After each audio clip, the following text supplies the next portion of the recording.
You know what? We have a thing on our list, but maybe we could start with this because I'm trying to think about how I can be more vulnerable on these and like talk more about business stuff. Yes, man. Let's get into it.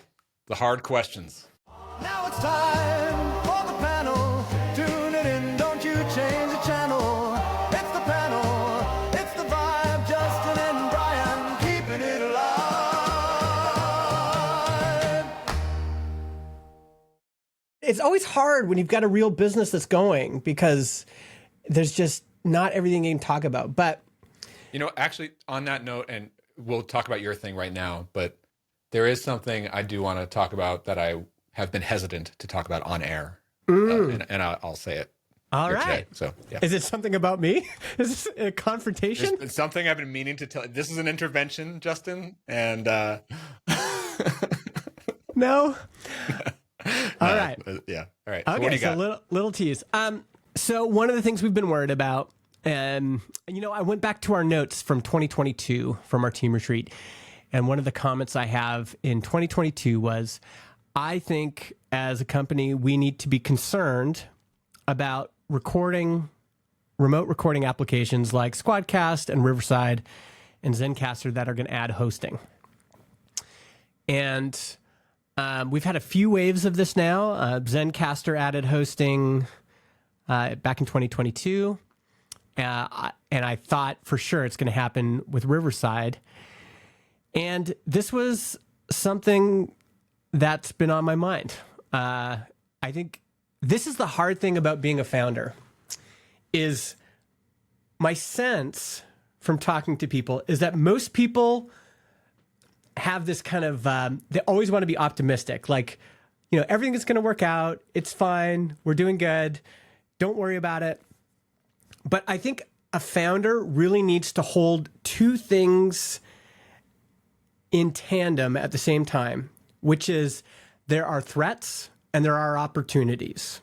We have strengths and we have weaknesses. And when a threat comes around, you have to take it seriously.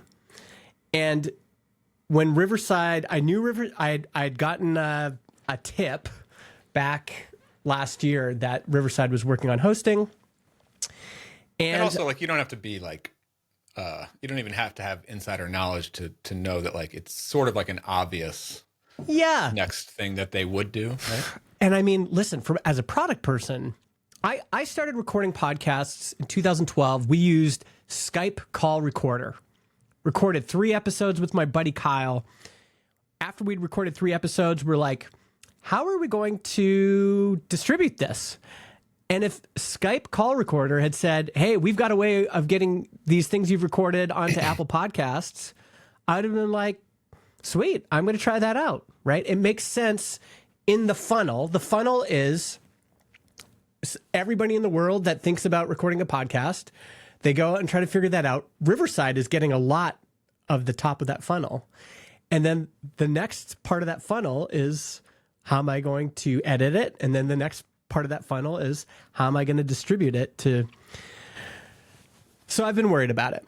And on the question of being worried about it, just to poke at that a little bit, are you worried about it theoretically from like what you just described? Like if I think about the typical customer, that's how they would probably think about it. Or are you actually noticing changes in the numbers, in number of trials or traffic or support questions, like any actual indicators that this is actually a thing? A few things, a few historical indicators. So I had friends that were in the remote recording business. I knew multiple companies that had a very big piece of that pie.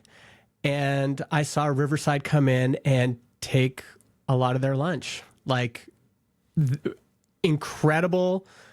You mean because of their first product, like the recording? The recording, yeah. So in the remote recording space, I knew 2 of the biggest players, and I talked with those founders year after year, and they're just like, Riverside is kind of crushing. And they were just executing so well on the marketing front and on the product front. So I had seen them come into another category before and crush and not just like, oh, there's room for everybody, like we're all doing great. No, like take away huge amounts of market share. And you know, I'm sorry, I forgot his name. He hopped Nadav. Nadav hopped on our show impromptu, like 2-3 weeks ago. He's listening right now, probably.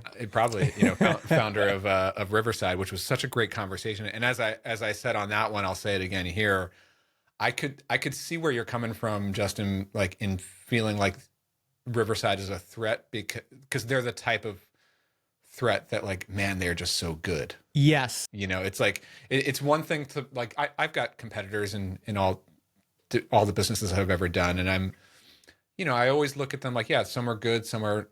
I feel like I have different strengths and they have different strengths and this and that, and so that I could sort of like justify, like, all right, well, like I could find our lane and we can both coexist here. Yeah. But then when you see someone come along that's like, yeah, they truly, we're literally using Riverside right now. Yes. And it's a great product, you know. And I tried using some of the alternatives in the past couple of weeks for remote recording. It is the best. And this is the second thing that I think concerned me was I go to podcast conferences. I'm hanging out with podcasters all the time. I myself am actively recording. You and I have the show. I have another show with Jeremy.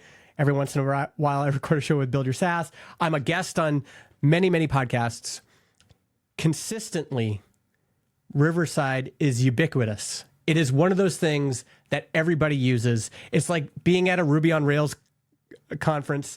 In the old days, everyone was using a Mac. Now everyone's maybe using Linux on a PC. It's just like, what are people like us do things like this? What are people in this space doing consistently? And you just cannot deny that evidence. If you're in the space, you're like, everybody. What's more surprising to me is how little Riverside's competitors come up in the remote recording. So if you see someone saying, hey, recommend me something online, a Facebook thread or a Reddit thread or a Slack thread, or just at a conference, hey, like, what do you guys use to record? Oh, I use Riverside. Oh, I use Riverside. Oh, I use. So 6 people will say they use Riverside. Very few people are recommending anything else. And so it just. So, okay. But like I think all that's true and valid, but I think the classic, like I'll maybe playing devil's advocate, but also just thinking more optimistically here. Yeah. Historically, hopefully still true today, the mindset of the bootstrapped SaaS or bootstrapped anything is, of course, there are both well-funded competitors or just highly skilled competitors or just executing really well. Those are always going to exist. That's just a reality. But the playbook of the bootstrapper is like, we don't have to own the market. We don't even have to dominate the market, but we can have a great business carving out our lane in a popular market. Why would that still not be the case for Transistor? Well, I mean, because there's evidence that narrative is. There's maybe some generalized truth to that narrative, but specifically, I mean, there was I don't want to name names but there was an early entrant in this category in remote recording that was started by a bootstrapper. He did very, very well for years and years and years. He was one of the indicators for me that podcasting was worth getting into because he was sharing his revenue numbers with me.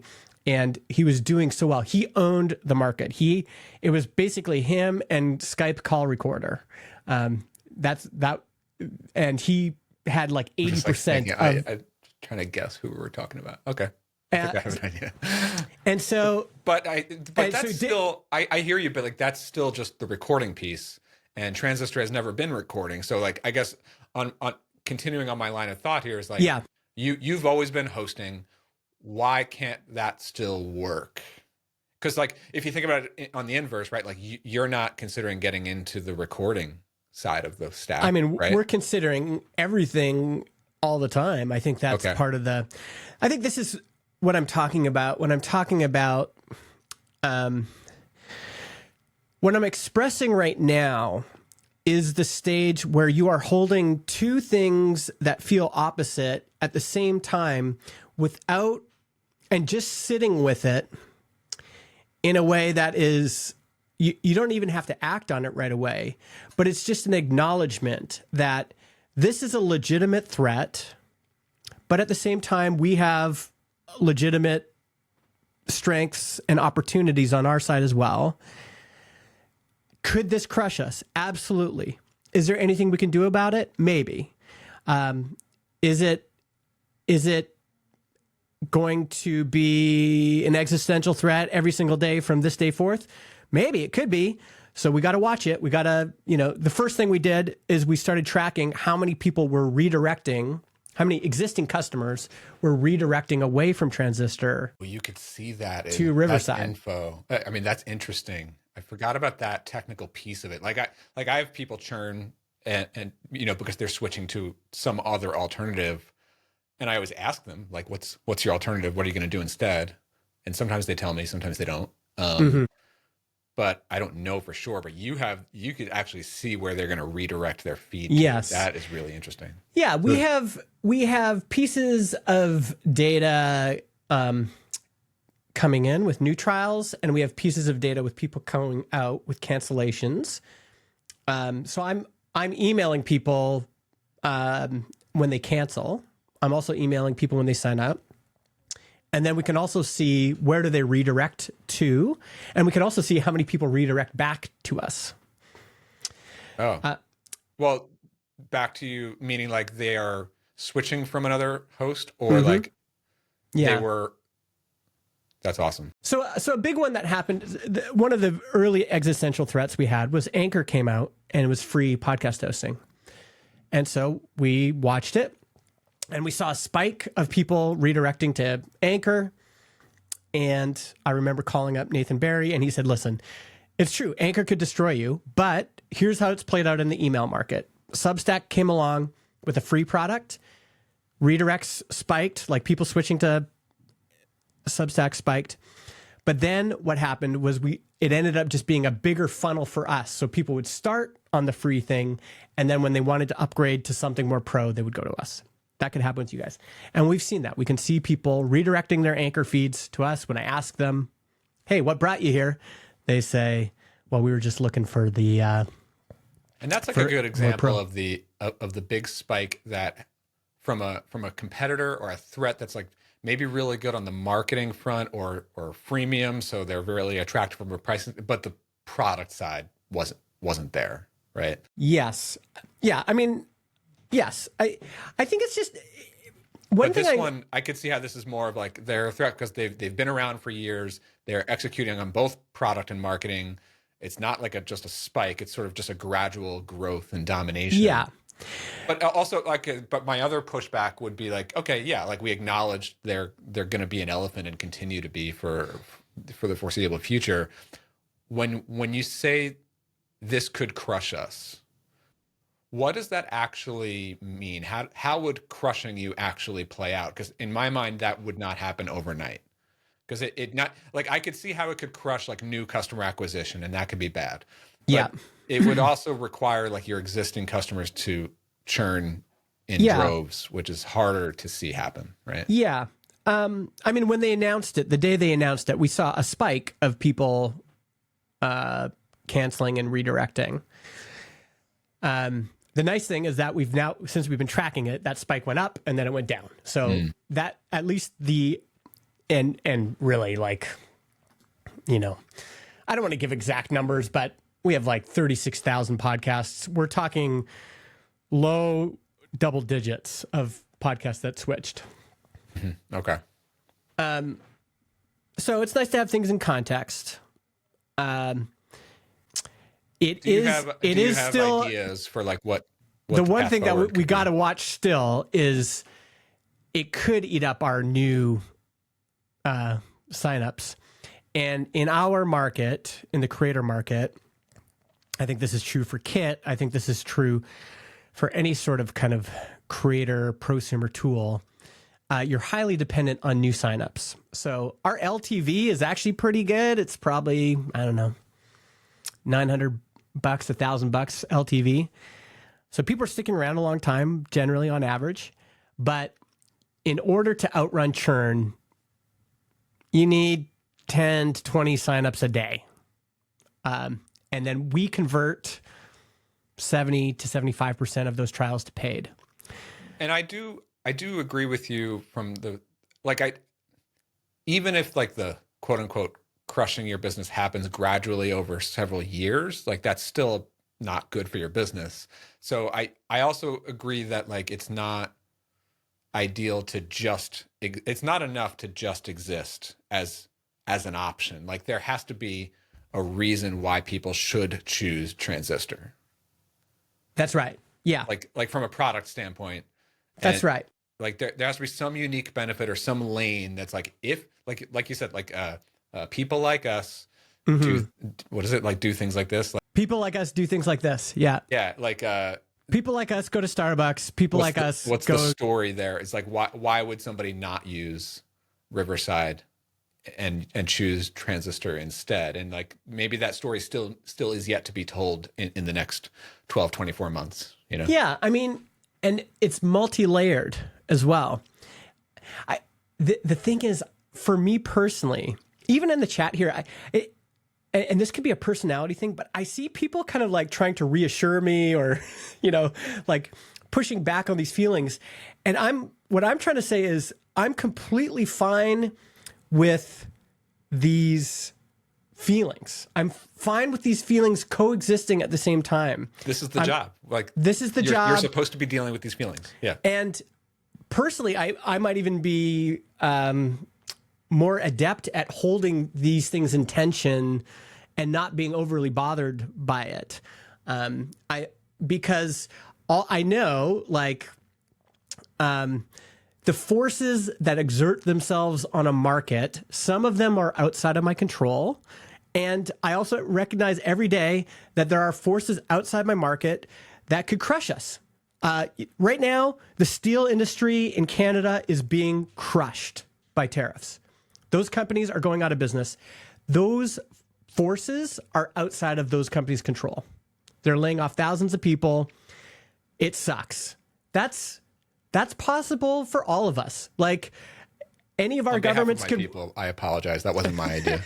Any of our governments could wake up tomorrow and say, you know what? New tax, 300% tax on all SaaS revenue, or 300% sales tax on all SaaS purchases. There's all sorts of things outside of our control, and that could crush us.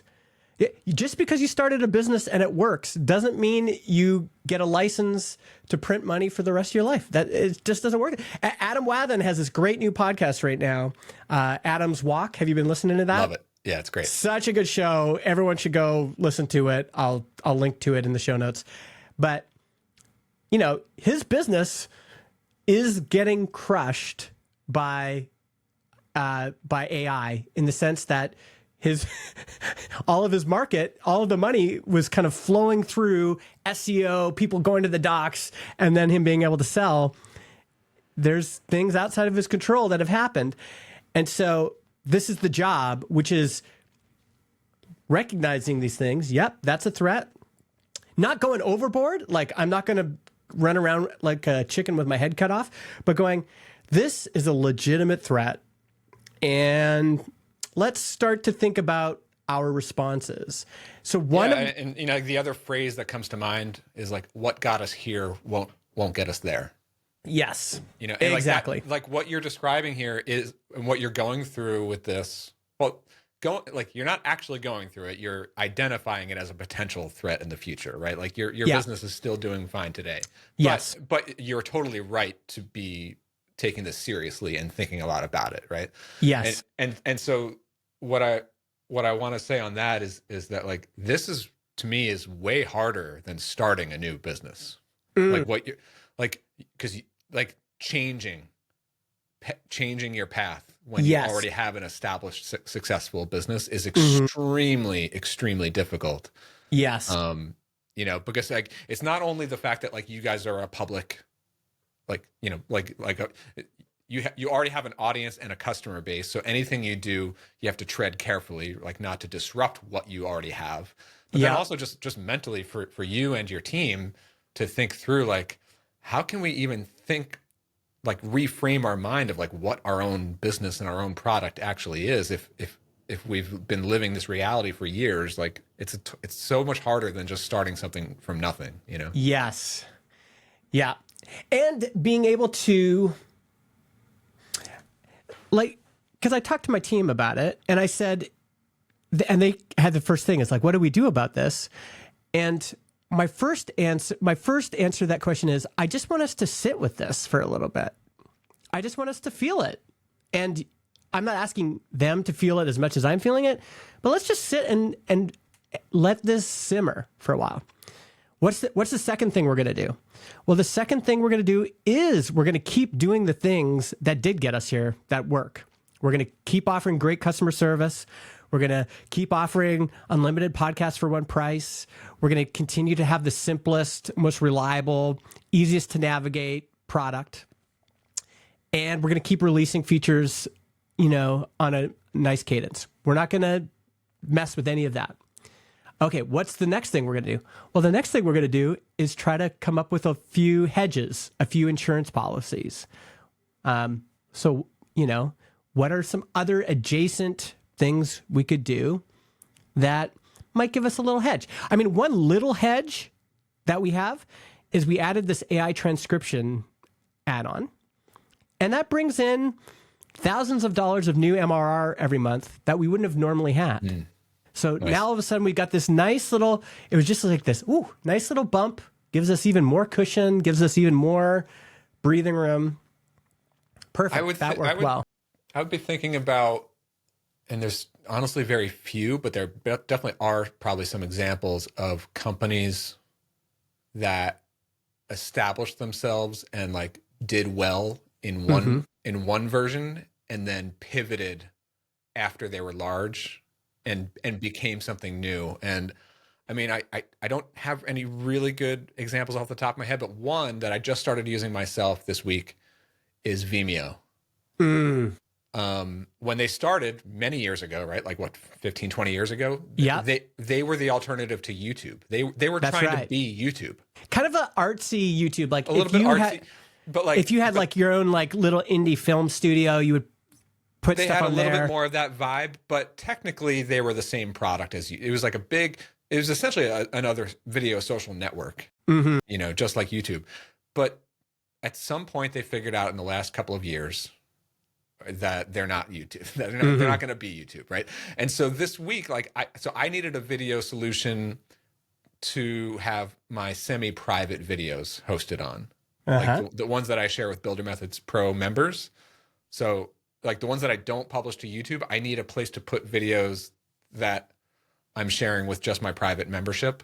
And I sort of bounced around using Loom and using Tela and Loom. Man, what a, like, since they've been acquired, like, did they get bought by that Atlassian. awful PE? Oh, okay.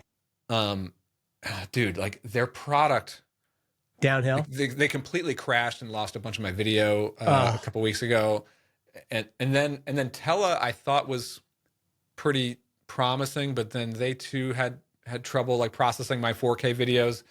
So just last week I started putting my private videos on Vimeo, and it just works beautifully. And then I was in there, I was like, oh, they've got all this stuff that's like really catering to my actual use case, which is like sort of sharing like private videos in an area, you know? Yeah.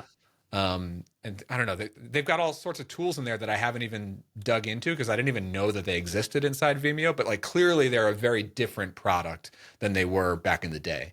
You know, like there's got to be other examples of that. I wonder if any other ones come to mind of like, they were one thing when they started and now they're something totally different. I don't know. Yeah. I mean, Adam is trying to make that transition right now. And I think the thing you want to do is you want to take, it's more of an iteration or you're jumping off whatever place you're at already. It's not, you're not trying to reinvent everything from scratch. That I think is difficult, like to reinvent something completely new. But he's saying, like, let's take, the existing business and let's use our audience, let's use our skills, let's use all these assets we have and try to move it a different way. And I think that's what we would be doing as well. Yeah, it's I don't want to speak about like other people's businesses, but I think that is what you're talking about is probably a pretty common thread with other podcast related businesses, but I do think that you all in the podcasting space have, like, in my mind, as somebody like an outsider looking in, like it's always easier to armchair quarterback somebody else's business in a completely different industry. Yeah. But but I do think that you do, to me, the obvious sidestep is that you are already plugged into the creator economy. And the creator economy is not just podcasting. It's obviously more YouTube and just video in general. But then you think about all the people who are building businesses off of their podcast. Like not people who are just selling sponsorships, but like just people who, like, they are in the audience business. Like so creators, other products / services / SaaS that, like, it doesn't even have to be even remotely tied to technically podcasting, but like podcasters also have communities, or podcasters also sell services, or podcasters also whatever. I mean, the easiest one for us right now is podcasters also have a website, and we already offer websites. And there's no reason we couldn't make websites a paid service as well. So that's an opportunity. AI transcription is still a huge opportunity. Like, way more folks. That one I don't know if I totally It is buy. because we have an existing customer base that could be using it. Yeah, and but Riverside does it. That's the problem. They do it, but we're the ones that do diarization better. If you get to the point where you're uploading it to us, maybe not from Riverside, but if you're uploading it to us and you want to transcribe your show, there's still thousands of potential customers for that haven't upgraded yet. If I'm you, I would be thinking more outside the box. Like transcripts just feels like, it's another feature that's obviously tied to podcasting.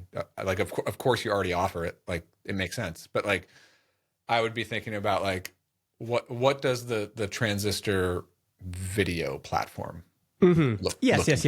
Yeah. Like, we're considering all that stuff.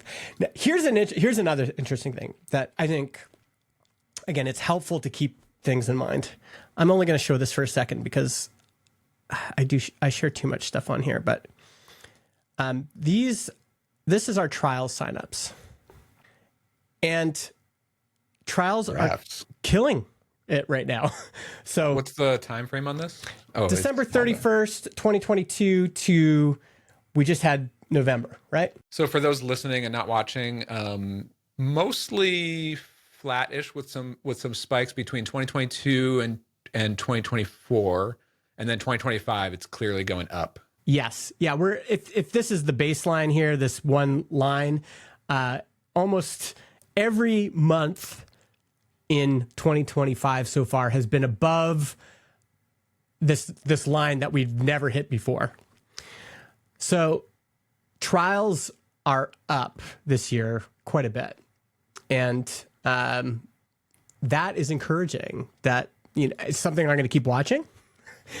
Like, it could, because those indicators, they're lagging, so you don't see things sometimes for a while. But trials are up. So what else is up? Is traffic up? Traffic is still doing great, and especially referrals from things that we had invested in for a long time: Reddit, SEO, content, videos, customer support. it's all feeding in. A lot of that stuff's feeding into LLMs. We're getting really nice referrals from LLMs, great referrals from word of mouth, great referrals. Like, it's a lot of these engines that we've been working on for a while are working well. And I think the reason you see trials increasing this year is there was this, we had, what's the, I don't know what the metaphor is, but it's like, I don't know. It's like we've been pumping up a balloon underwater, and just now naturally, because of, I think, AI and LLMs, we're getting lift. We're just getting all sorts of lift this year that is benefiting us in terms of trials. Yeah, and also like the obvious other question there is like, how are those trials converting? So 70 to 75% of trials will convert to paid. Nice. That's so fantastic, right? Our funnel is great. I love our funnel. This is another reason I think I made a video about this, but if you can, having credit card up front when you're starting a new business, it just simplifies your funnel so much. So people have to, it adds a lot of friction. Like, you can imagine we could have way more signups if we didn't require credit card up front. You know, I understand it even as a customer, like, God, I got to take my credit card out. But I've always liked that, and I haven't changed it since we started the business, because it shows that customer motivation. Jordan just talked about this on his podcast on Offsite. It shows that the customer is so motivated, they will jump over that hurdle. And you want that. That's what you want. A year ago, I even stopped doing trials. They pay up front for Clarity Flow. There's something, same with builder methods. There's something nice about it. Now, I'm not saying it's the panacea or the right answer for everything, but it really simplifies your funnel. You sign up with a credit card, 14-day free trial. People either cancel or they go through or they convert to paid. And it helps you diagnose all sorts of problems. It's easier and cleaner. I recommend it at the beginning, at least for your first 2 years, I think, because you will learn so much. Having a simple funnel, it's just way easier to understand things, how they work. Yeah, and it also just like it just removes the second buying decision. Yes. You Yes. know, like, they don't have to like decide to sign up and then 2 weeks later decide to take out their credit card. Yeah, you're upfronting all of that, but all of that pain.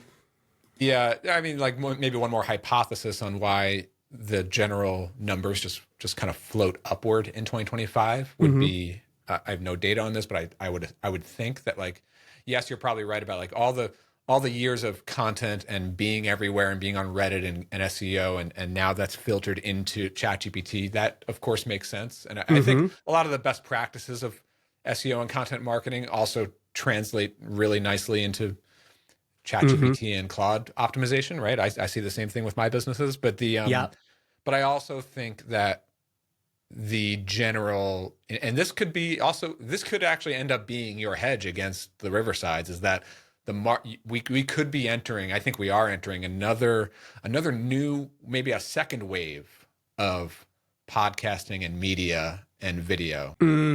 But that would also sweep up podcasting. Like, more and more people, more regular people, more normies are starting podcasts than they did 5-6 years ago. Yes. And like every single celebrity ever now has a podcast, which they didn't used to that didn't used to be the case. Yeah. You know? And so obviously, like, the more celebrities do it, then the more normies do it, and now you see more trials, right? Like, I can see that being the case. And also, just like, if you think about AI with like the blogging is not as, or people who do care about audience, they used to be able to grow an audience just with written content, but like now with AI and all the noise and social media, like the way to break through and have audience loyalty is to be speaking into a microphone or talking on a camera, you know? Yes. Yeah. And this is like, I mean, this is also that Cheeky Pint podcast is so good. I'm listening to the one, who am I? Oh, it's funny because I actually don't like Mark Andreessen, but the episode with Mark Andreessen is very good. And one of the things they talk about is just that the reason SaaS in general is still doing well is there's still just so much more people coming online, so many more businesses coming online. The market for SaaS is still actually bigger than ever and just getting bigger. And so there's, there's more businesses being started, more people graduating from college. Like it just increases, and that increases the whole market. So yeah. So that's a little picture of that's your existential crisis. Yeah. Right. I mean, it's not, honestly, this is less existential for me than the worry that consumers will end up not listening to audio podcasts, that consumers will switch to YouTube as their primary entertainment client for everything, whether it's watching, listening, or whatever. I think that's still an existential threat. But that one doesn't seem as immediate to me. No, this one is, so far, this one here's okay. Yeah, what do you got on your end? What were we going to chat about? Yeah, I mean, I'll just... Oh, you got lots. I'll just get my business update in here because I feel like it's... Builder Methods is working really, really well. Nice. I kind of can't believe it. I'm in the fourth straight month of sort of just crushing whatever revenue goals I had for it. Oh, dude. And it's one of those things where it's like the first 2 months of that I was like, oh, great, awesome. Yeah, got another sale, sweet. And then it's like the third month, now fourth month, it's like, wait, what's happening? Why do they keep buying this thing? It's working. Like you're seeing it work. Yeah, and like I'm obsessively checking like Stripe and notifications and stuff. Like it's just but like so that awesome, that has triggered a bunch of that's like, okay, so now it's like on to the next step, the next phase of this. Yeah.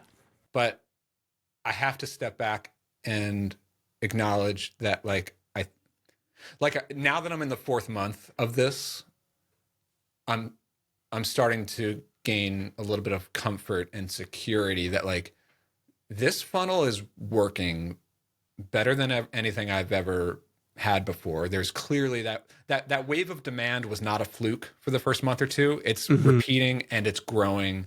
The YouTube channel keeps working, the newsletter, the sales daily, hourly, like it's so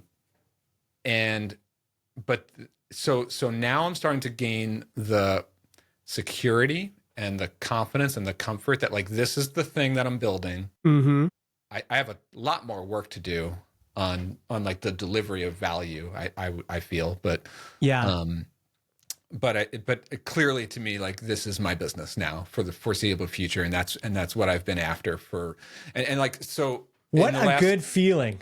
It's such a good feeling, dude. Like I'm finally starting to like accept that, like, okay, this thing is good. Like, and what that also means logistically is I have stopped consulting. Like it's done. Wow. I had my How does that last, feel? Fucking great, dude. But like, because that's been like every week, it's like you're running Clarity Flow, you're doing work for clients, and then you're working on the new stuff. Yeah. And so, and to be more clear about it, like, yes, I was taking consulting projects, and I would still delegate most of the work. So it still wasn't super time consuming from an hour standpoint, but it's still dealing with clients. It's still managing my developers' work and delivering it and all that kind of stuff. It's on your brain. It's on like my brain. Yeah. Yeah. And like when a client emails in with questions about their project that they paid a lot of money for, like I have to prioritize that, like, you know? So that's done. Like that's been done for over a month. And also So then I randomly get like new, I used to have a website called instrumentalproducts.com, which was like sort of like my consulting page where people would put in a, you know, Yeah. that's where the leads would come from. And then randomly they would still come in and like book a sales call to hire me as a dev consultant. Somebody randomly did that the other day, and it's not going to turn into a real project. And then after that, I was like, all right, I got to shut this off and just redirect it to my personal site. And that's what I did. So no more. So that's out. Like coaching and training now goes to builder methods.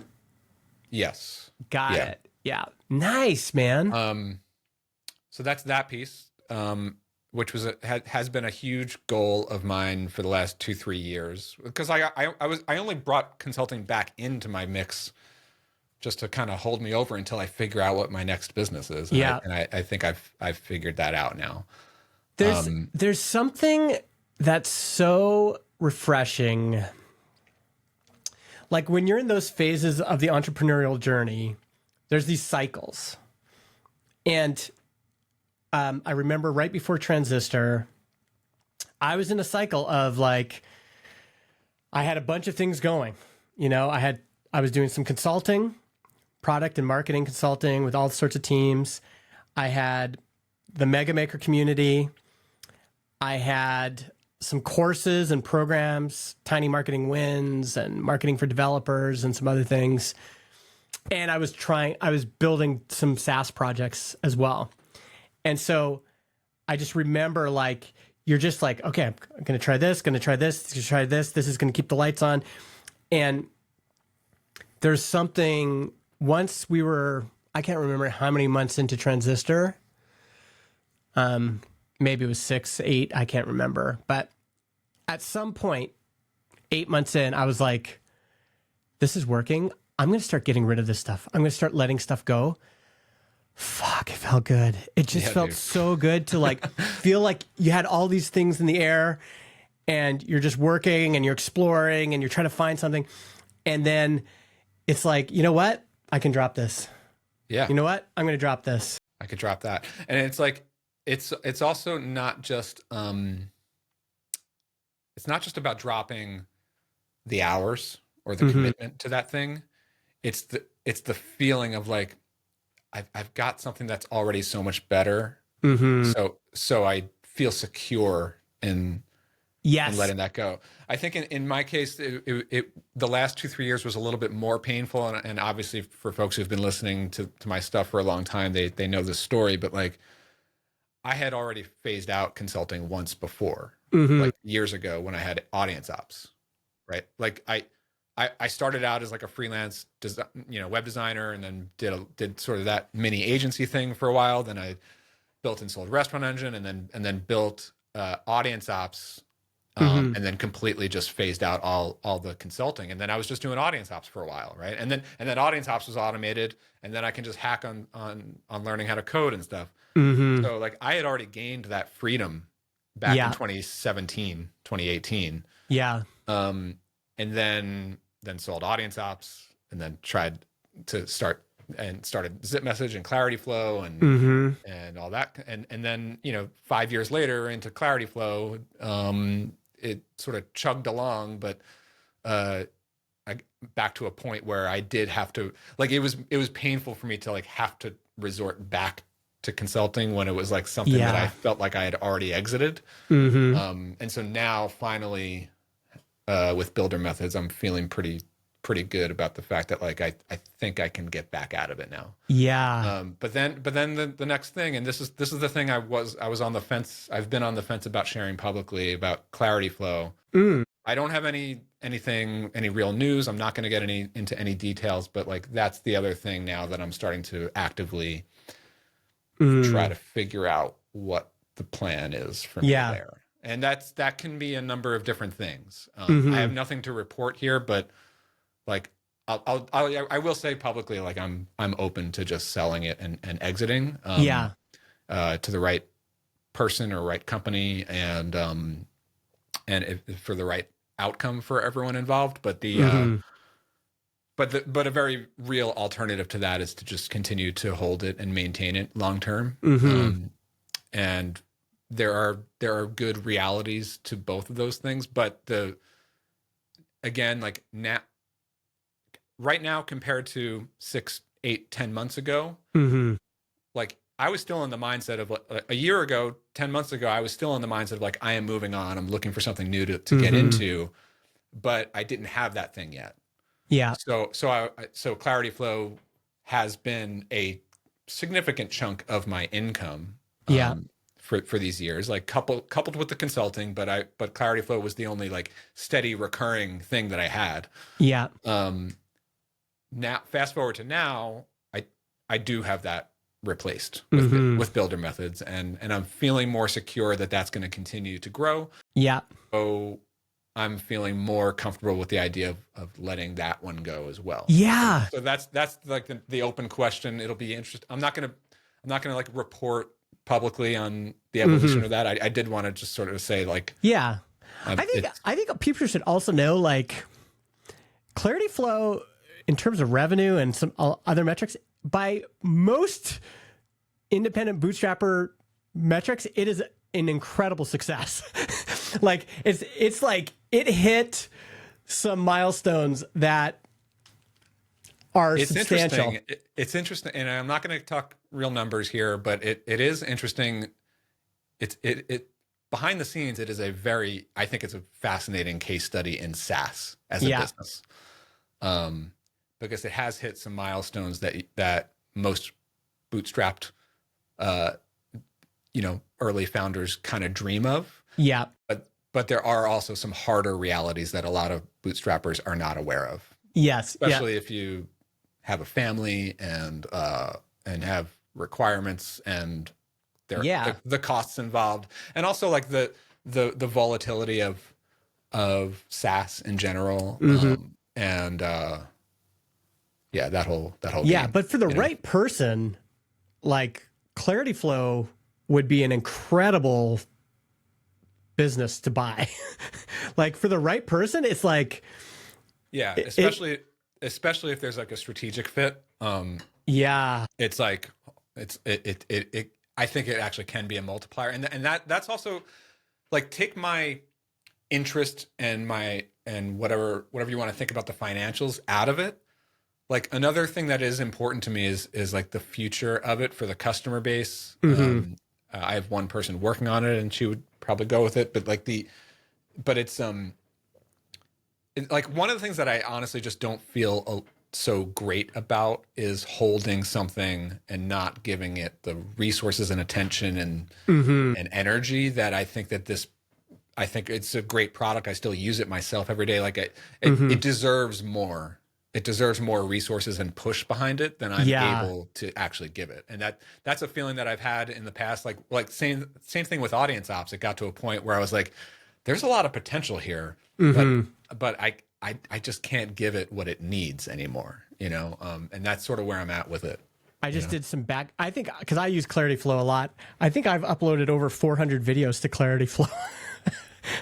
I've got a lot of videos in here. It's also like one of those weird things to even think about, like letting it go, because I do use it so much. Like it's the way I communicate with so many different people. You know what the thing I still love about it is, because I use it for basically uploading private videos that I don't want other people to see. For a while, I was doing this with unlisted videos on YouTube, but it just felt like not secure enough. The one thing I love about, because I use it for demo videos all the time, is I'll send it to the demo video, and then I get notified when they watch it. Yep. That alone, I'm just like, oh, it's so good. It's like, it's worth it. That was a very early feature that we had from the Zip Message days, and I think that was a little product. I didn't intend it to be this. I just felt like they should be notified. Yeah. But that has the effect of adding stickiness, because when you're a new customer and you get that first notification that like, oh, my client just watched it, like that keeps you, that's the difference between signing up for a new trial on day one and then forgetting about it on day 3. And then by day 3, you get a little notification. It's like, oh yeah, all right, I'm using this thing now. Well, here's the other joke is that I'll use it to give like product feedback to people at Spotify and Apple podcasts and all these things. And often you send an email and you're like, I don't know if anyone even watched that, but I'll send an email and to multiple people and I'll just watch those notifications go, oh, someone just watched it. Oh, there's a big influx of watches. Like somebody just shared it in Slack or something. Yeah, it's an awesome feature. The thing that I love about it as a product is the super long running async conversations that I have with people. Mm-hmm. So, I mean, sometimes it's just a friend or an advisor, and we would literally have, there are some people that I've had like years long Wow.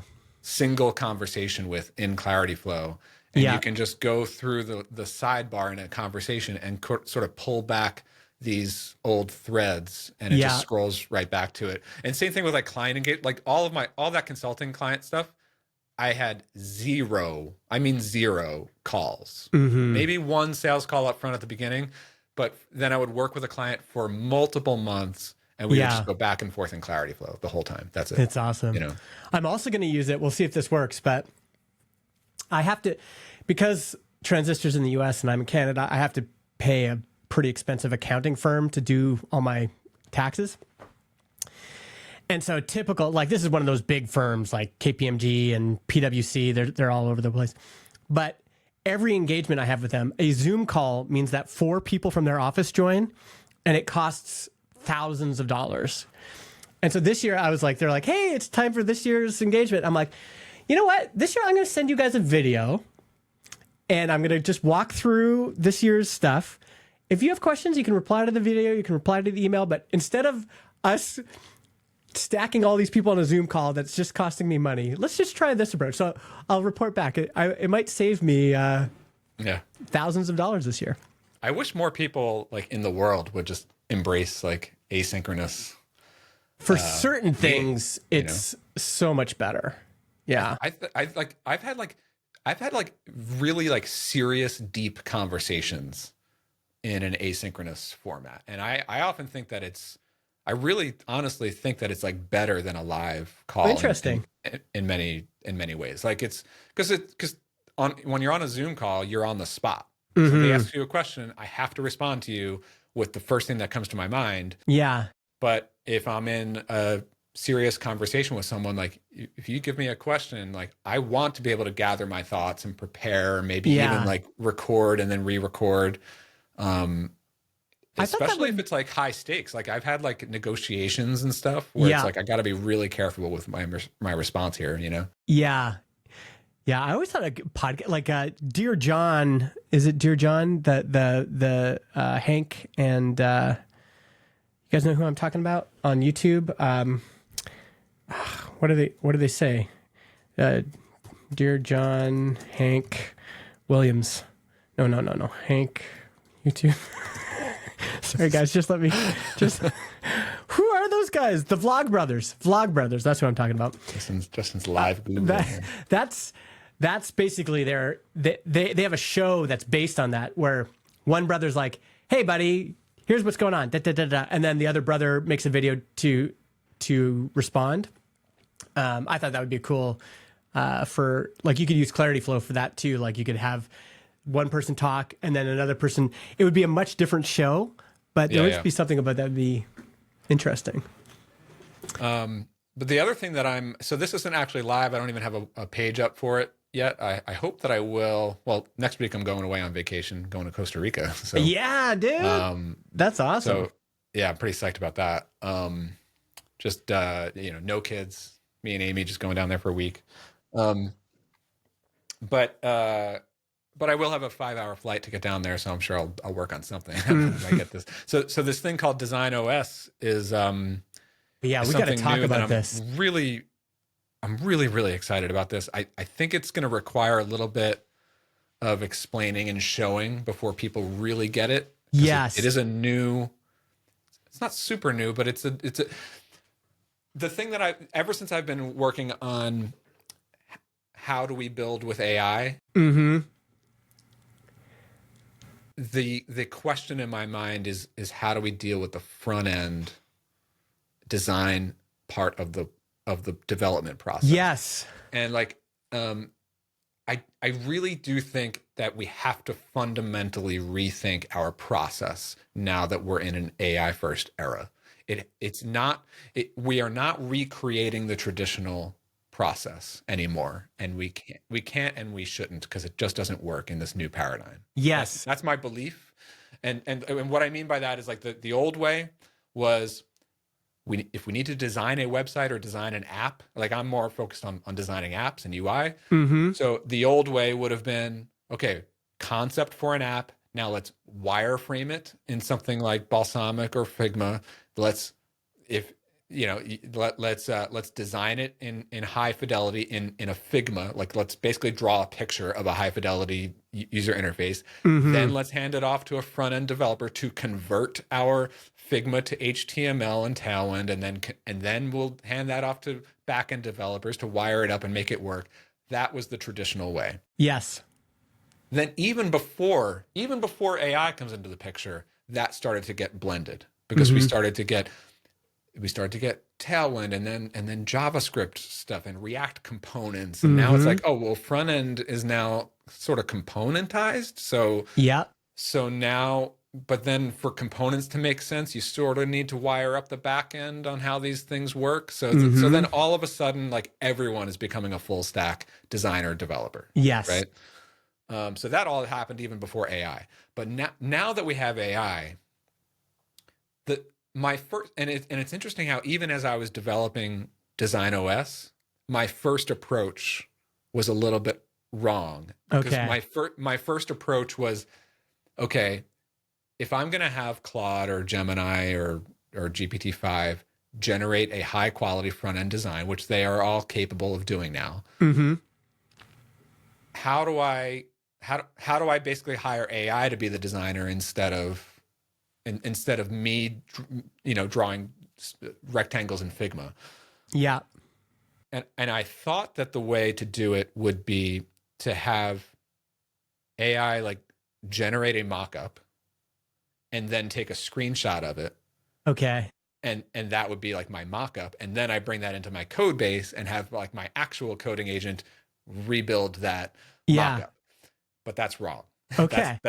Because that's ridiculous, because the initial mock-up was coded already. Why are we recoding it? Off of a screenshot. That's right. Yeah. And also we lose fidelity. Like what happened in my early cycles of this was, like, I would have Claude develop a perfect mock-up. And again, like, I have a design process there that involves, like, okay, I'm gonna shape it up with a spec, and then I'm gonna have JSON sample data. And so now we're getting really accurate. And now off of that, I'm gonna have the AI generate a perfect user interface that matches my sample data, matches the data model that I just shaped up with the AI. So that's the new AI design process, right? Yeah. So if I have that, and it just created these React components off of that, and it's a perfectly usable, mobile friendly, looks great front end component asset, it doesn't make sense to just screenshot that, because I'm not in my real app yet, right? So it wouldn't make sense to just screenshot that and then go to my actual Claude Code app and say, like, recreate that in my Rails application. Yes, because it's already it's already been done. What I actually need is a way to, like, export that coded design component and drop it into my actual code base, and now the only task left is to wire up the back end on this already existing front end. Yes. Right. And so Design OS, that's what it became. And all this came together in like 1 week of me hacking on this.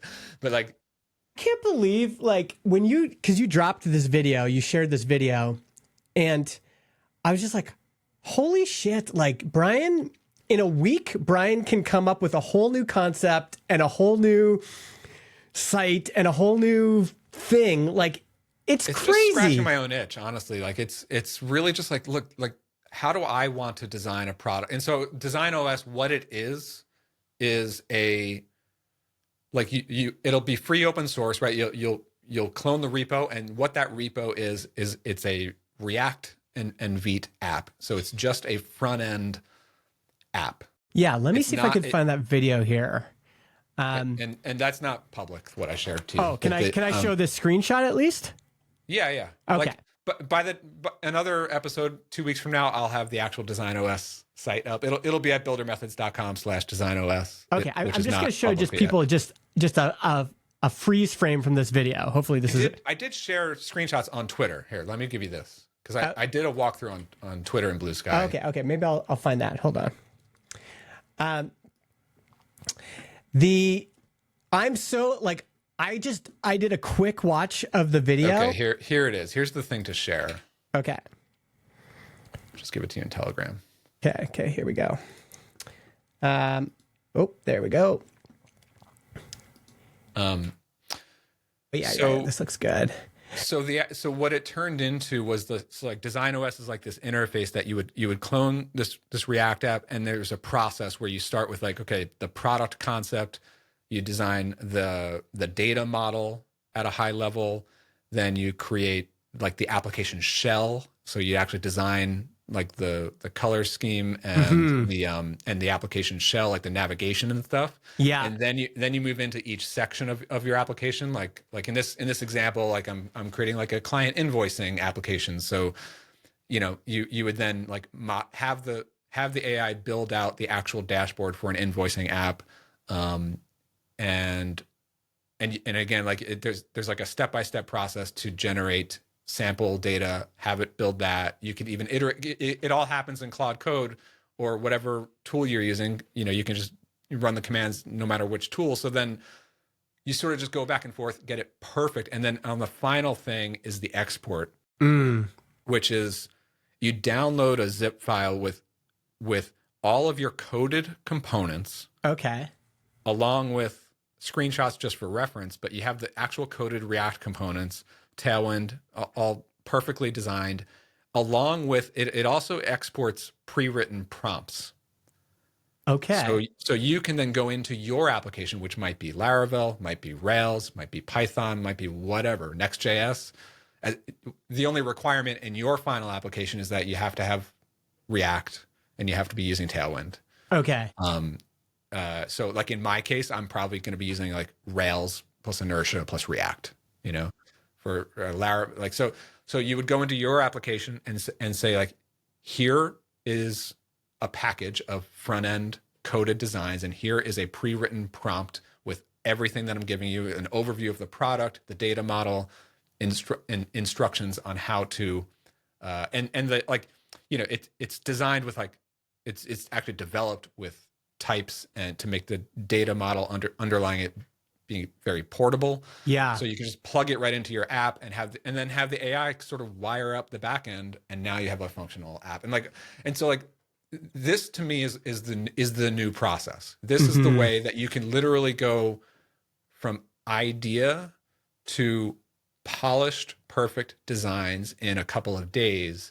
And then from there into your actual application and wire up the back end again in just a couple of days. And this is how like actually professional designs and professional apps can be built in about a week.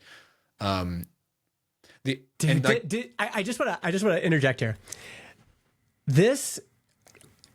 I've been thinking about this a lot and this is like so perfectly in your wheelhouse, which is one thing I've been thinking about is just how the one thing that hasn't been innovated on a lot is the UI interface way of organizing the way we interact with LLMs. Right now, it's really this blunt text blob that we can like. I heard you talking about this. Put stuff into, and what's difficult is, and anyone who's done a bunch of Chat GPT stuff or vibe coded something, you realize that the order of things that you do things in actually does matter in terms of the outcome you get.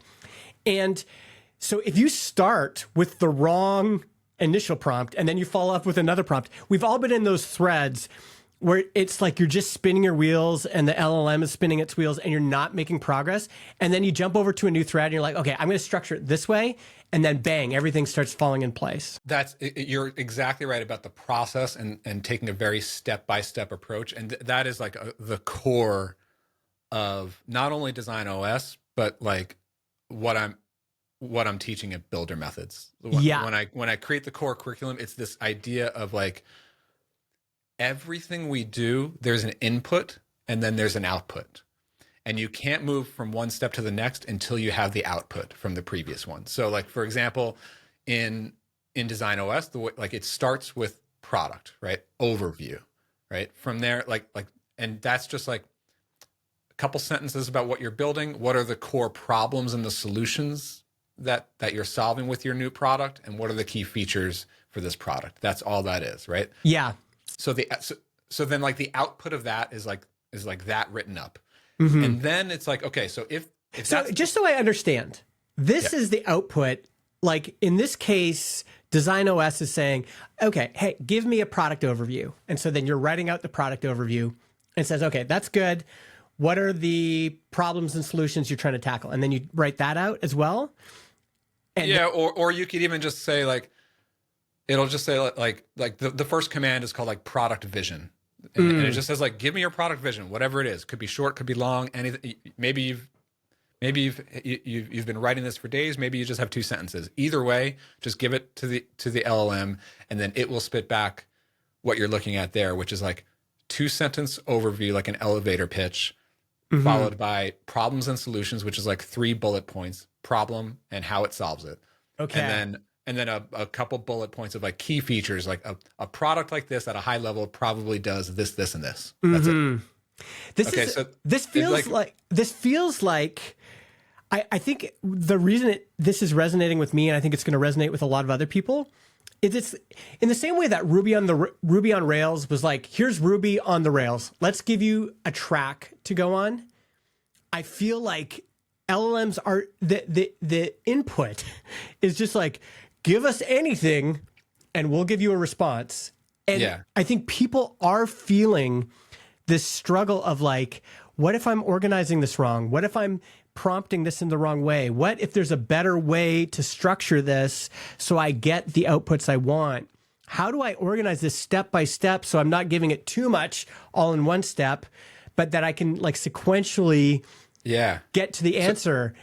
Sorry, go ahead. And as soon as I saw this, like it goes from product to data model to design to sections to export, I was just like, I think this is what so many people are looking for. They want to build with AI, but it's like, what's AI on the rails? It's literally a process. Like you have that product overview. Okay, like from there, like if we're going to plan this out, we sort of need to break it out into sections, right? Like, and what I mean by sections is like, that could be a roadmap, but that could also be your main navigation. Yes. Like if you were designing a product from scratch, from nothing, you would have to figure out like, all right, the 3 or 4 main sections of this app, we're going to need to have a screen for this, a screen or a user flow for that, a screen or user flow for that. And like, so now that we have the product overview, the problems and solutions, like then the AI, like the next command is like product roadmap. And then like the AI can suggest like, okay, I'm probably thinking you're going to need a dashboard and clients. And then, but it'll suggest that, but you could just say like, actually, we're also going to need this one. You can, it's a conversation, but it's, so you do that. And then from there you go into like data model, right? And so this is where I think that who is the target customer for this? I think it's first and foremost, I think about myself, like somebody who is technical and wants to put my imprint on the architecture and the data model and the interface, but I don't want to do the legwork of drawing rectangles in Figma. But at the same time, I think a non-technical person who wants something like a level up from just purely vibe coding. Yeah. So you're a product person. Maybe you're not you wouldn't consider yourself a coder, but you do have a really strong product sense, and you do have a good sense for like how your product should work and the underlying system. So maybe you don't know much about databases, but you still, I think in order to get to a good design, you still need to have a data model, right?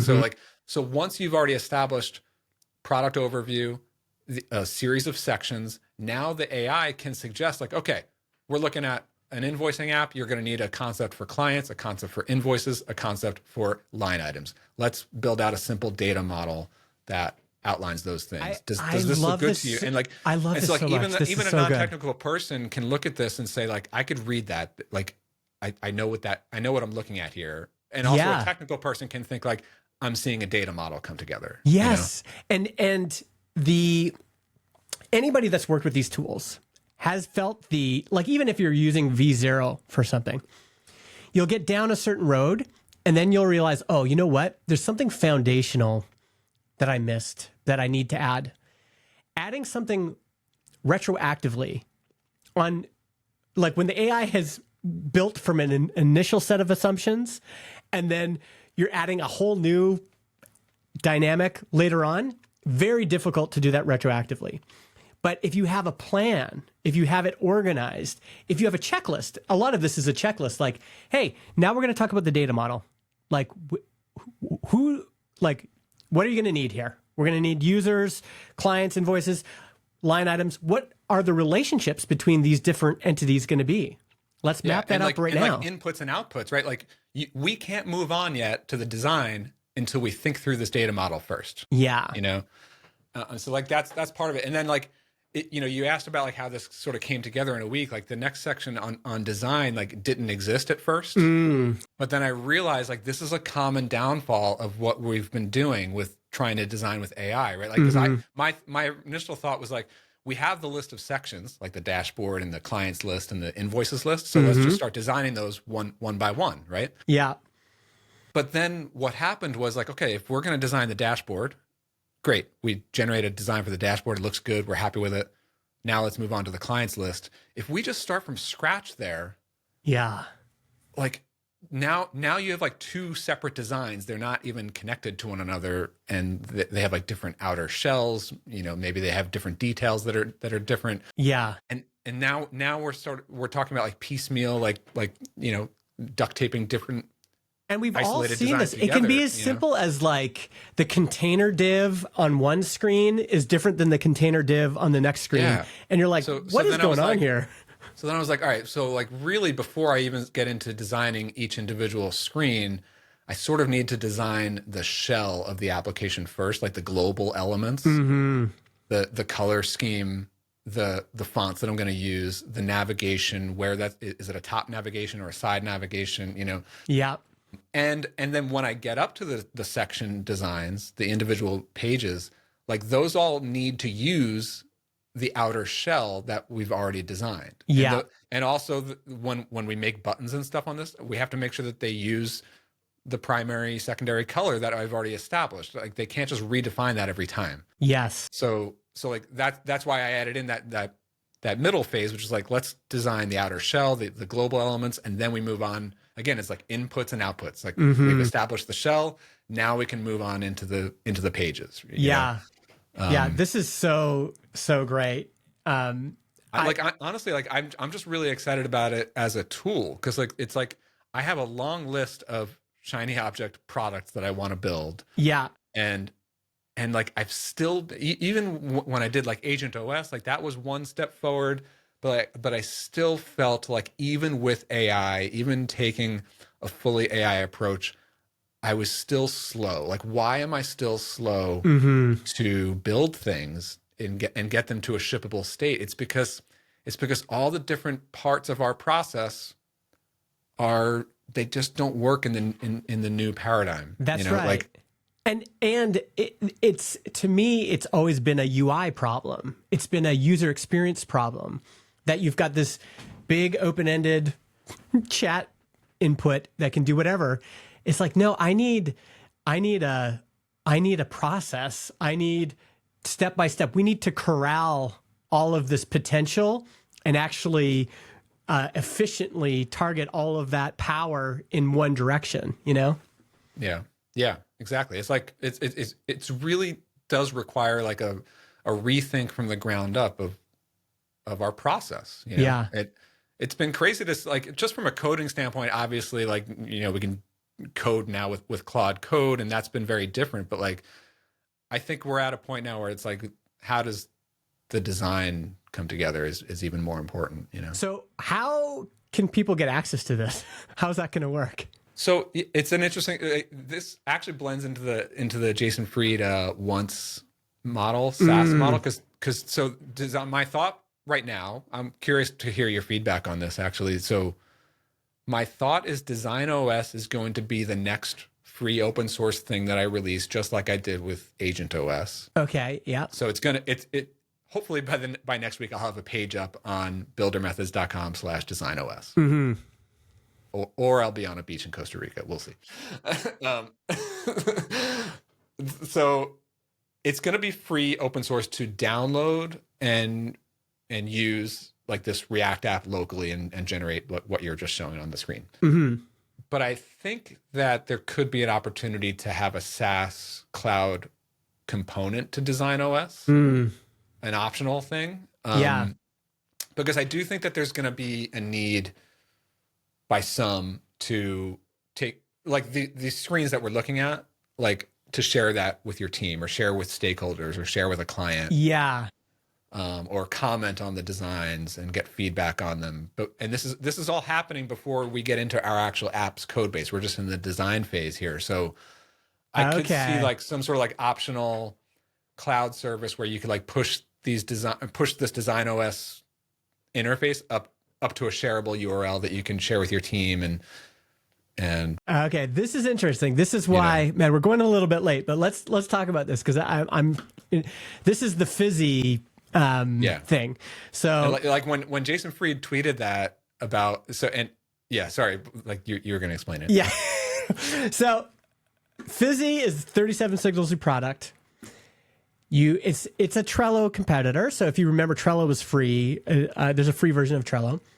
You can track 1,000 things free, and after that, it's only $20 a month. But it's also, if you scroll down, one more thing, Fizzy is open source and 100% free to run yourself. So if you don't want to pay for it, you can download it and host it yourself, and that's an option now. So this is an evolution of their once.com idea. So they're basically saying, yeah, that didn't quite work, but now we're evolving on top of that. And now the new model we're trying, I think we should also emphasize, like when that once.com thing came out, everyone was so excited. Like, it's a whole new business thing. We're all excited. Everyone's launching once apps with the once business model. I do think we should wait and see how this plays out. But this idea that you can have a SaaS version and an open source version, that to me feels a little bit more aligned. Ghost has done that for a long time. Lots of folks have done that. And like Jason, and people are going to hate on this, of course, but I kind of love it, and it does have, like, I think the thing to say about the way that Jason Fried wrote about this is that, like, he did point out, like, look, there are extremely successful examples of this already. This is not something new. We're not reinventing the wheel here. There's WordPress, there's Ghost, there's a bunch of other ones. I mean, Ghost is doing $9 million in annual recurring revenue from the hosting business. It's free to host yourself. Turns out a lot of people don't want to do that. A lot of people just want a hosted version. Yeah. The thing that I love about it, and this is, I had already been thinking about that idea of like Design OS is self-hosted and then there might be a cloud component. I was thinking about that like 2 weeks ago. But what I love about the idea that 37 Signals is leaning into this from a SaaS perspective is that, like,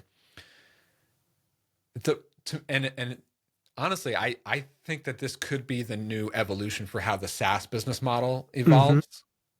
Obviously not for every product, not for every SaaS. Yeah. But I think for a lot of them, like maybe a lot more going forward will embrace this. And the reason I think that is because the biggest objection that most people have, there's always paper cuts, and there's always things that people just don't like about Clarity Flow. They love 80% of it, and there's 20% they're just like, oh, I wish it would do this or that. And they would write in, and I would say, like, yeah, you know what? You're right. That's probably a good idea for you, but probably a bad idea for 80% of our customers. So we're not going to do it. Yeah. You know, and there's a lot of that stuff, and it happens with every single SaaS. But when you offer a self-hosted version, it's like if you really care a lot about that 20% that you just really want to work a different way, then just self-host it and customize it to exactly how you need it to be. Yes. Right? And that used to be a non-starter, but now we have Claude Code. So you could even just do that. Okay, but here's a question. Here's a question. What are you hoping to get out of the open sourcing Design OS? Like, what's the benefit of open sourcing it? I mean, in my case, my goals are obviously different than like 37 signals. Yeah. So for me with Design OS, right now, I just think of it as like another asset and offering under Builder Methods. Yeah. Like my business is Builder Methods. Yeah. So like even if this cloud service idea with Design OS doesn't turn into a significant business, like I'm actually more interested in the free open source thing as a thing to offer our industry, and people come into Builder Methods Pro to get support for it, to talk about it, to share it. Yeah. Okay. Here's just a few thoughts, and I could be wrong, but when I look at this, and I'm a paid member of Builder Methods, I'm like, I would pay to get access to this right now. Like, this looks like software that's well designed. It looks like a process. Brian has got some sort, and I don't even completely understand it, but I'm just seeing the outputs of whatever the inputs are, and I'm like, I would pay for this right now. And part of me is wondering if you put this up for sale at $199, or you can, if you're in Builder Methods, you get it for $50. I wonder if a lot of people would just pay for it. And I wonder if the benefit you'd get from open sourcing it might not be worth it. It's an interesting question. I think I'm honestly on the fence about it, but I'm leaning right now. My assumption is it's going to be free open source, just like Agent OS was, because I kind of feel like Agent OS worked really well for my business. Yeah. And so I kind of want to run it back and do it again. Yeah. And that's not why I created Design OS. I honestly created it to scratch my itch from wanting a better way to design apps. Yeah. But as it started to come together, I was like, oh, this could be the next Agent OS. I don't think it's a replacement for Agent OS, by the way. I think it can work hand in hand. Agent OS is more like once you're in your code base. And I honestly, even today, like I don't think that like Agent OS should always be used. It's just an available tool out there, just like this. Like I think Design OS, I'm going to be using it a hell of a lot, but like I don't think that like every product needs to use it or every person needs to use it. Like so that's why I think that these tools work really well. So that, like the other thinking for me on that question of like should this be a paid product or not? The reason why I like free open source for these things is because of how fast our AI tooling is changing every single week. That it's just like talk about platform risk. Just to support it, you think would be difficult? No, I just think that I can't predict how tools are going to work 3 months from now. Yeah. Like I don't know what Anthropic is going to come out with next, like it could completely obliterate this whole business. I don't know. Yeah. So that's why I think it's hard to try to be in the business of selling tools to help you build with AI, because I think that Claude Code, Cursor, these tools are the tools. Yeah. And I think that also like the frameworks like this should help you use those tools better. Yeah. The one thing that's different about this though, because Agent OS, I was like, okay, like you could see that someone could add plan mode, like that just seems like a natural thing. With this here, feels like opinionated software. And so I sort of agree with you there. Like this does feel like something that like to me, Design OS seems to be more of a replacement for for me, it actually will be a replacement for something like Figma. Yeah.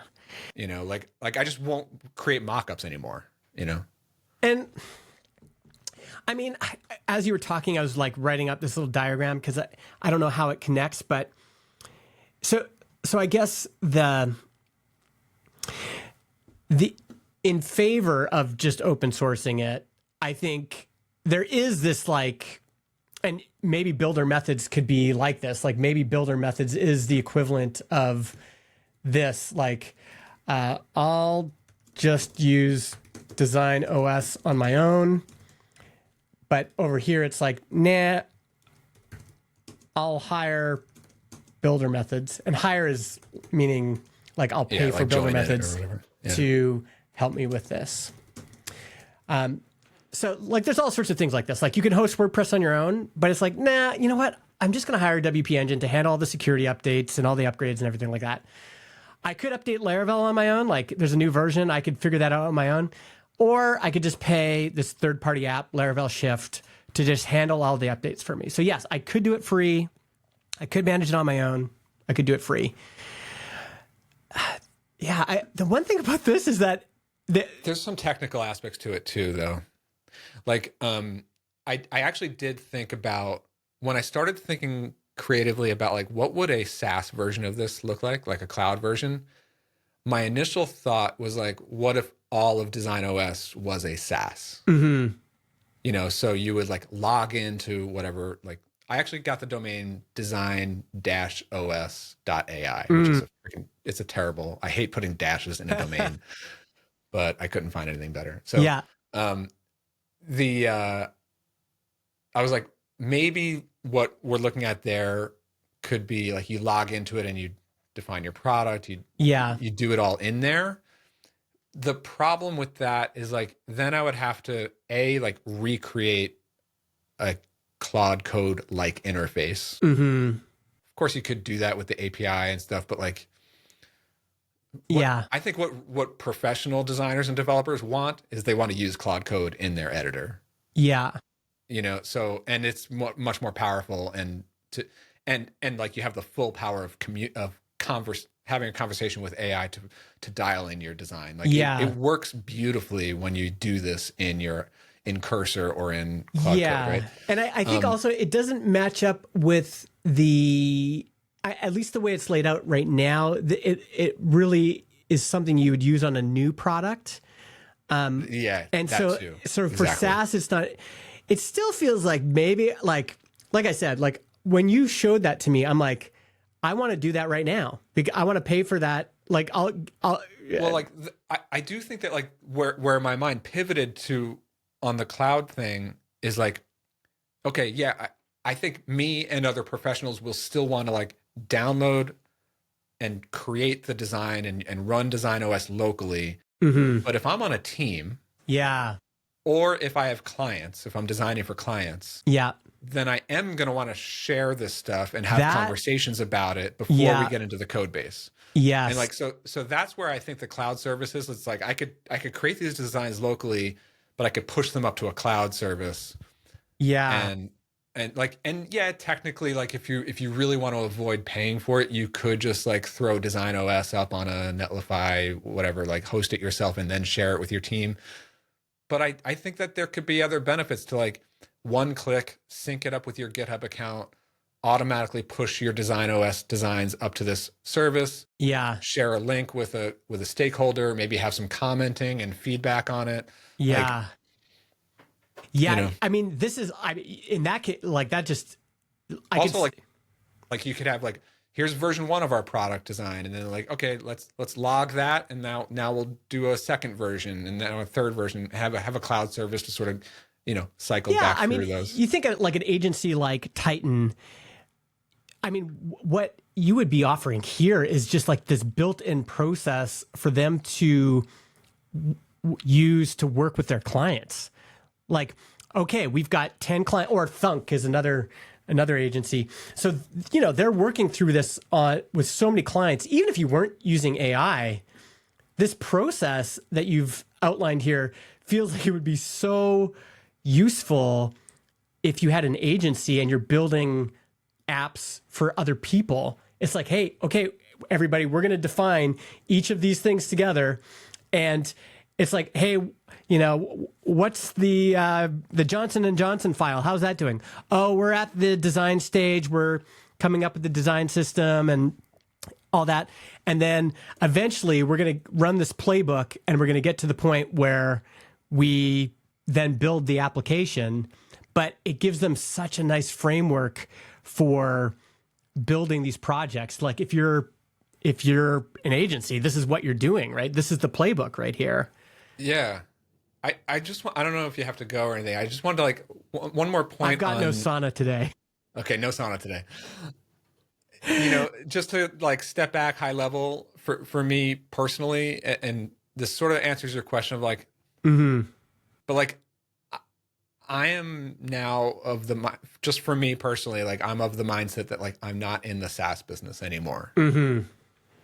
So like the idea of making DesignOS a SaaS business, like, yes, I've got this idea for a cloud service, cool, but that's not for me, the play and the business I'm building is Builder Methods and selling Builder Methods Pro. Yeah. And I'm starting to really, really like that a lot. Yes. It's obviously working. It's one of the most successful startup launches that I've had.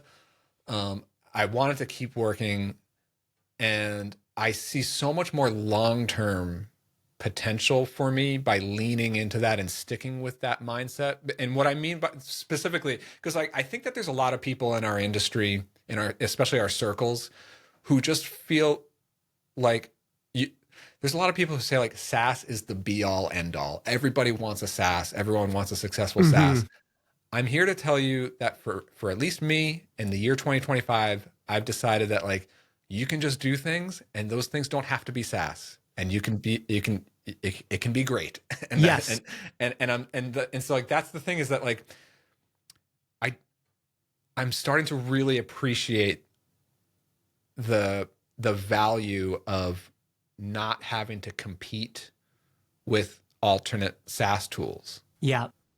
Like, and I was thinking about, I was talking to my brother about this earlier today. I was like, one of the indicators that I see to myself when I get frustrated or tired of a business model is when people would purchase my product and it makes me angry that they're purchasing it. Like that has happened to me in the past. Like when I would sign a big consulting client, it's like, great, they just paid me a lot of money. Shit, now I got to do all this work.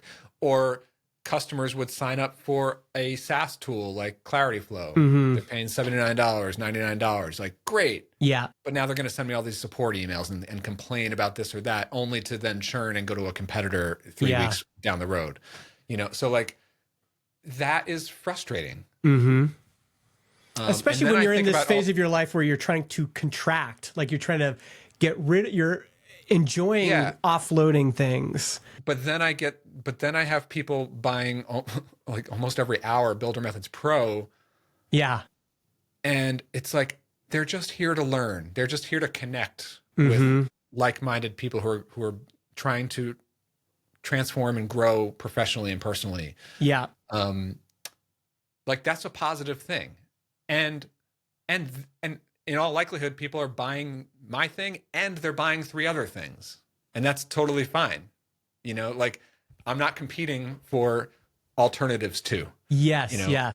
And so like, that's why I'm really excited about like long-term, like if I can release tools like this, which making it free also adds to the funnel and makes it'll have YouTube videos associated with it. It'll have audience, people sharing it, talking about it.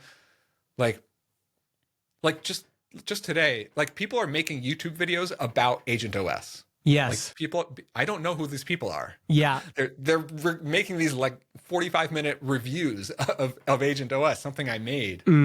That's never happened to me before. Yeah.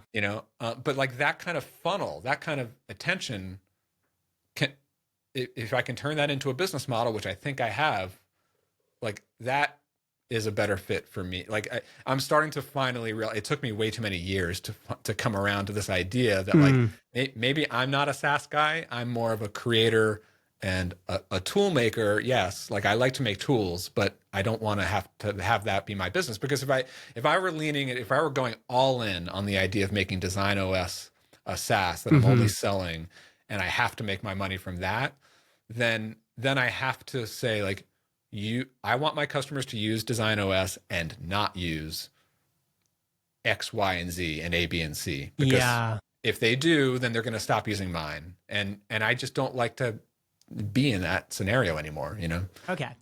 I agree. I'll say, here's what I'll say on the other side of this. By the way, I think you should still consider, this idea is so compelling. It feels like there's a lot of people that would jump to builder methods to get early access. That would be an interesting experiment, like before open sourcing it, or maybe in conjunction with it, to say people. One thing I already did was like that video I gave to you, I shared with Builder Methods Pro members already. Yes. They saw the video walkthrough. Yeah, I don't know. I think it would be an interesting pitch to say, and maybe it wouldn't generate the kind of movement I'm thinking about, but in my mind, it's like, that would be an interesting thing to test at this stage is, do people want this bad enough that there's a bunch of people that are willing to jump into builder methods just to get early access to it? Anyway, something to think about, but here's I did that, like that tweet I gave you today that you showed, like that didn't actually do very well on Twitter or Bluesky. But like, I also think that like, that's because it's like, what am I looking at here? What is this? It's hard to explain, but I wonder if, like, at some point I'm going to have a dedicated YouTube video that's like scripted, and I wonder if really that will be and maybe there's still a piece of this that you could hold back and just see if people will jump through a hoop to get it in builder methods. Like maybe, I don't know, maybe the export stage or something. I don't know. Yeah, I think it'll be like, and again, like Agent OS, I think it'll be the kind of thing that just clicks with some people and doesn't with a lot of other people, and that's totally fine. Yeah, you know? I mean, and back in terms of like you feeling like, you know, you like this model, it made me think of Tailwind Insiders, which is. You know, you get access to a private insider to just buy that. I feel like I owe area. You get access to a Discord. You get, you know, their Cursor Claude rules. You get early documentation for pre-release builds. You get their Raycast extension, and you know, increasingly, this kind of these supporter tiers are becoming a source of revenue for Tailwind. And even at the end of his last podcast, he was like, hey, if you want to like actually get into more detail on this, like Insiders is where that's happening. And there's a nice simplicity to that. It also made me think of this great blog post by Nathan Barry where he talks about the consumer surplus and basically leaving some value on the table. So, you know, he talks about like Basecamp, $100 a month. We get way more value from Basecamp than what we pay, but Segment, and I've experienced this too, it provides a ton of value, but it also charges kind of the same amount. So what you're paying is you're kind of getting one for one value. And just the feeling of signing up for something like Builder Methods, where it's like, holy shit, like I'm paying a little, but I'm getting way more value than I'm paying for. And if part of that package is like, I get Design OS, but I also get like, there's some sort of inside track for Design OS that's going to help me out. I'm just getting way more value, or I'm just supporting Brian because he's given us so much value. Like there is something to that for sure. And that's essentially been the model with Agent OS. Like I get a lot of questions about it, but the only ones I actually answer are in the Discord for Builder Methods Pro. Yeah. You know? And that'll be the same sort of idea with Design OS, I think. But the, on the pricing stuff, I was listening to the Rework podcast, and their topic was pricing, and they were talking about they talked about all their different products over the years and their thinking on the pricing. And Jason was talking about Basecamp and their decision to cap it at $250 or $299 a month, right? And not go per user pricing. Yeah. He was like, it's an obvious play. Like, we know why companies who have large teams or selling to companies with large teams, like, you would charge per user, of course. Like, he was like, of course we could make a lot more money that way. He was like, but that would change our incentives. Or the way, I don't know exactly how he said it, but he was saying, what he was saying was like, then we would have to optimize for selling to larger and larger companies. Yeah. And we don't identify as a large company. We identify with the smaller businesses. Yeah.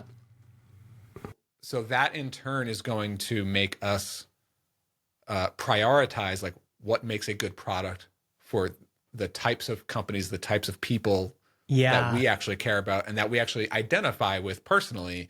That's like, just because it's going to make more dollars and it's going to optimize your revenue does not mean that it's right for you as the founder. Yeah. You know? Or the team. Yeah, totally agree. And I think for me, I've always been like, you know, if I was at a big enterprise company and I was used to buying software on huge enterprise contracts for hundreds of thousands of dollars a year, I enjoyed that process, or I thought it was a fine way of running a business, I'd be like, yeah, let's do that. For me personally, I'm like, I have to charge what I would be willing to charge. Like if I'm in Transistor's case, I am the ideal customer. Like, I love to podcast. I have multiple shows. You know, most of my shows don't make any money. I'm doing it for fun, but I've got some money to spend. This is like a fun thing for me. What would I pay? And it's like, yeah, I would pay $19 a month. That's a no-brainer. Yeah. Feels right. It feels right. And I think that pricing philosophy, there's actually something to that pricing philosophy. Like, this feels good to me. Yeah. You know, and especially when it's like, even with Builder Methods Pro, like, I still feel like it's priced way too low. I think it obviously is. And I plan to raise it like in 2026. Yeah. But also at the same time, I'm like, man, this is just working so well, and I'm free. I'm free to just make stuff. And like, let's just keep it going, you know? Like, that's all I really kind of care about. So. Yeah. All right, man. Well, I still think there might be something here. You might be able to get a bunch more Builder Methods signups if you tease out Design OS on YouTube and say, at the end, your CTA tag could just be, hey folks, and I'm offering like early access to this. If you're in Builder Methods, go sign up for Builder Methods, and then you get access. Yeah, I don't know. Oh, I guess I'm just gonna like bury this at the very end of our podcast. I am doing my December workshop is on the topic of I think I called it like AI first design process. I so that's going to be on I was excited about this. December 22nd. So that's out there as well, and that'll be, you know, about the underlying process behind Design OS, and just another reason to sign up for Builder Methods Pro is you get. I mean, dude, like, from a business model standpoint, that is what I really like about the mechanics of Builder Methods Pro right now. Is that, like, so every month or so, I'm doing these live workshops. I sell the tickets for $50 each. A lot more people buy the membership instead of buy the $50 workshop, ticket. So like, and the way that I've set up my site is, if you go through my funnel, you'll see you can purchase a ticket for $50, or you can join Builder Methods Pro and you get in for free, and you get all the workshops for free, right? Yeah. And so right there, that's a good value proposition. But then also what I do is, you can pay if you just choose to spend the $50, then on the next page it says like, hey, that's smart. If you want to just upgrade to Builder Methods Pro, you can do that, and just your $50 purchase will go toward that. Yes. Like, So the normal price is like $299 for Builder Methods Pro. You can, now that you've paid $50, you can just get Builder Methods Pro for $249 if you want. Well, and I mean, you think about it, it's like there's already been 4 workshops, so that's $200. So if you plan on going to those workshops, just sign up and then you get everything. And then you also get access to the Discord and all that. Yeah, and the video library and all that. And I even see people come in and purchase. You can still purchase tickets to the past workshops. So you can just purchase access to those recordings, you know. And people are still doing that too. Yeah. Wow. Yeah, go to buildourmethods.com/workshops. Join Brian and me December 22nd. All right, everybody. This was fun. Glad we got to do this today. Thanks to everyone in the chat as well. We'll be off next week, but then back in 2 weeks. We got Dave Jones. We got Pascal. Pascal's got the inside jokes. Folks, if you're not in the inside track, you're missing out. That's right. Ryan this is where the cool kids are hanging out on Thursdays. Keith, we're all here. And yeah, we'll not see you next week because Brian's on vacation. But we might see you. This might be the last one till the new year. We'll see. Maybe we'll get one more in before 2026. Oh, yeah. When's Christmas? That after that? I don't know. All right, everybody. I'm not doing anything anyway, so I'll... Whether it's 2025 or 2026, we'll see you next time. That's right. All right, later, folks.